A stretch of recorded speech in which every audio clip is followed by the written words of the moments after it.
Hello. Hello. Hello. Okay. So great to see you.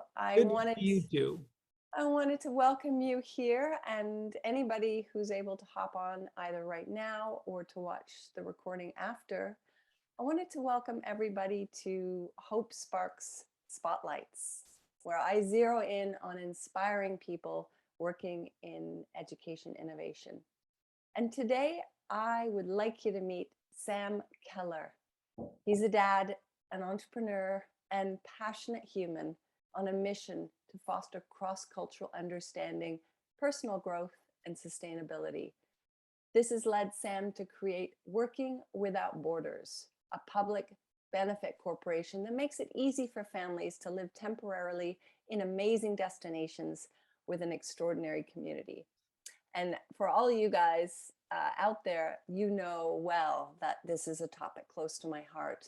Our family has done our own jumps and travels and exploration. And I kind of wish that I'd met Sam 4 years ago when we did our family adventure. But I wanted to bring Sam on here today to share why he started Working Without Borders. So Sam, my first question here with you is, why did you start Working Without Borders? What prompted you to create this venture? For over 20 years, my wife and I wanted to live abroad, could never figure out how to make it happen. We were able to do so during the pandemic. That's when the stars lined up. We moved to French Polynesia, and the experience was so impactful for our family that it led me to this calling of making that kind of experience feasible for other families.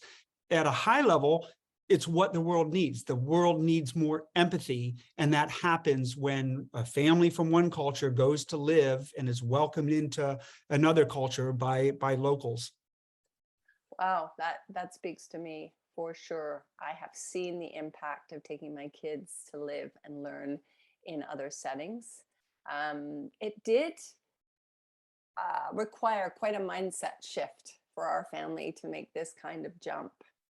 And I am all about us as humans, whether we're kids or grown-ups, considering our mindsets when we're exploring, learning, and working. What would you say, Sam, are one of the biggest tripping up points or obstacles for families to explore working remotely or learning in these settings that you're creating? Like, Yeah. what are the no's that you're getting from Oh, families? yeah. Well, there are a whole bunch of challenges or impediments, barriers, and that's what we're seeking to eliminate for these families. So folks talk about how not having the bandwidth to plan how their family would live and work remotely for a month or longer in another culture, and what would the kids do? And who would they know? Wouldn't they be lonely? Things like that. So that's what we address to make it feasible for more families. And would you say that these obstacles, do you convince many parents who come to you to change their mind? I'm sure you have a lot of people on the fence. I know I speak to many of my friends or people who come to me and my family and say, right, you guys made this jump. You took your kids to travel or to work remotely. That's maybe something you could do, but not something that we could do. Mm. So how do you work to support and be real with these families? Yeah, yeah. I think we strive to authentically and clearly convey who we are and what we're about and what we can provide and what we can't provide. And that attracts folks. Right. It's attracting folks from all over the world. We're not really in the job of trying to sell or convince. We're trying to find families for whom it's a match. Now, many of them do have very understandable questions and concerns. So we're all about addressing those questions about the accommodations and how are they vetted so that they could really feel comfortable that they could work there. Likewise for the other workspace or co-working space. Lots of questions about the kids programming that we develop with our local partners, which is very culturally immersive. Understandable that they'd have a lot of questions about that. questions about entry requirements, questions about the community that they'll be a part of and how that happens, questions about our local partners and the benefits that they can provide to enable people to get more immersed in the local culture. So we're certainly there to give folks comfort about all of those issues. I like how you clarified that you're not there to sell. You're there to draw people in who have similar values and who Yeah. see the benefit. That's great. And I feel like you must have conversations, or I'm curious to hear what are some of the results or outcomes that families are looking for, as a result of taking this risk and taking their kids out of school or taking an extended period from their work setup wherever they may live to do a remote test drive with Yeah. Working Without Borders. Yeah, what we hear myriad things from families who are interested in terms of what their drivers are. Some families have had a really hard time during the pandemic, and they just need a shift in their lifestyle and their routine. Other folks have been going through divorce or medical challenges. There can be all sorts of reasons like that where people just need to do something dramatically different and exciting and adventurous. Parents talk to me about how they're seeking to connect with their kids, given what they've experienced through the pandemic. Those are some of the things I hear in terms of why people are interested in this. But what I find fascinating is, what do we hear from the folks at the end of the program? And what feeds my heart and soul is when folks are eager to go on camera and tell the world that this has been so life-changing. They used terms like transformative, best thing their family has ever done. A young woman, a teenager, told me these 4 words: I feel more brave. That alone, right, gives us so much juice to do what we do.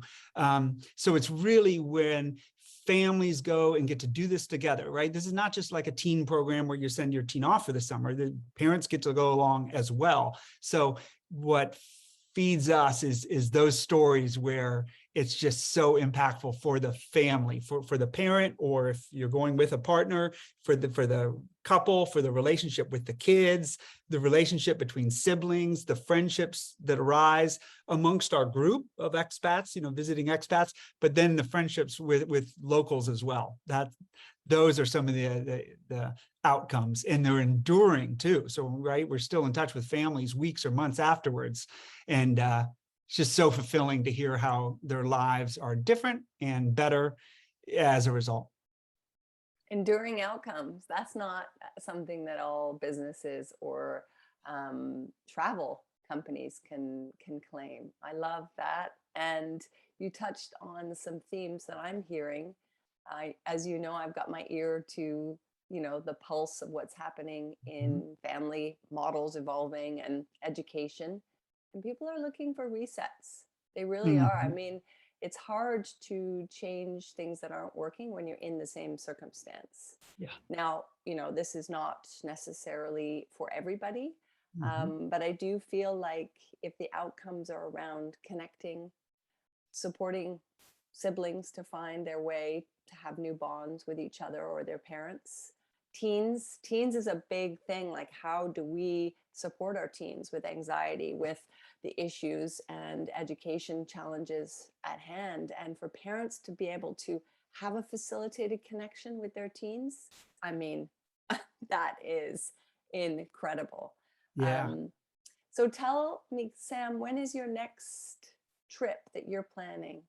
The next one is in the Nicoya Peninsula of Costa Rica. It's actually near the blue zone of that country, where many people live well beyond 100 years of age. That's the overarching theme for the program, and that runs from this December 10th to January 7th. Amazing. And do you have a bunch of people already signed up? up? Oh yeah, there's just a few spots remaining. Okay, incredible. And so as we round out this really short spotlight, where we're going to give people an introduction, just scratching the surface of what you're doing, what would you like to leave parents if they're watching this right now? what message would you like to leave with them to consider working without borders? For parents who are watching this and who've gotten this far, you must be attracted to this kind of thing. And I would say whether it's working without borders or on your own or one of the world's growing pop-ups, there are ways to follow this inkling that you must be feeling. There are ways to make it happen for your family. And I would encourage you to keep going down that path, because it's not one you're likely to regret. It could be very well one of the best things that you and your family ever do together. I couldn't agree more. We're still riding off the fumes of our year. So I agree. And how do parents or families find you, Sam? How do they Best find way is just workingwithoutborders.com. you? Okay. Yeah, Awesome. we're also on Facebook and Instagram, but just go to the website. Fantastic. Thank you so much for sharing. I'm going to provide all sorts of links below so that people can explore the good work, the inspirational model, and ways to connect as a family, working remotely and learning in new innovative spaces and cultures. So thanks, Sam. Okay. Look forward to speaking again. Take Likewise. care. Okay. Bye. Bye-bye, everyone.